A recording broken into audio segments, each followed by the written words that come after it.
Wa gayud ka mo masayop sa iyong pagsalig ka na ko. Kayo usaman ako kabatid nga espiritista. O gawas niya na, usap pa gayud ako kabanggiitan nga tambalan. Tatang Hinis, gusto na kong masayran kung si Kinsa kitang nipatay sa akong anak nga, si Rico. Dili ko pasalig ha. Tungod kay ang matag espiritu sa tao, dunay iya-iyang karakteristik. Unsa? Mo ba day, Tatang Hinis? Sama na itong mga buhi. Lain-lain kita og kinaiya utaras sa matag-usa ka na to. Sa ato ka. Magdepende na niya sa kinaiya sa kalag ni Rico, Tatang Hinis. Exactly.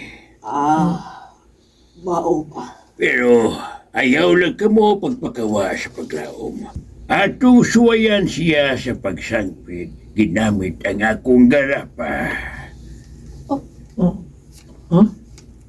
Dili ba kuyaw ang imong buhaton nga pagsangpit sa usa ka espiritu? Siya ko nang giingon sa unahan nga usa ako kabatid nga espiritista. O gawas niya na usa pagayod ako kabanggitan nga tambalan. Si Rico, ayaw sumak-sumak na. Mawaning. Sangpiton ko ikaw, Rico, nga gipatay sa mga tampalasan. Kudoy, atitaw, butitaw,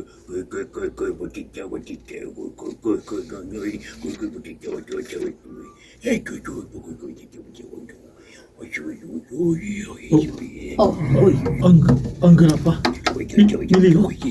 Nilihok po.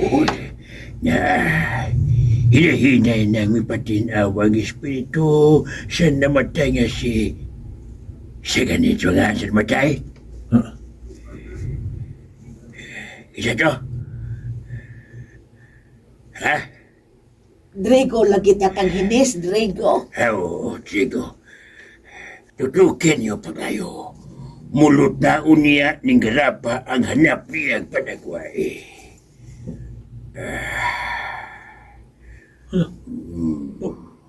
Usa ka na milota sa grapa? Sapatos? Sapatos tuod ka na.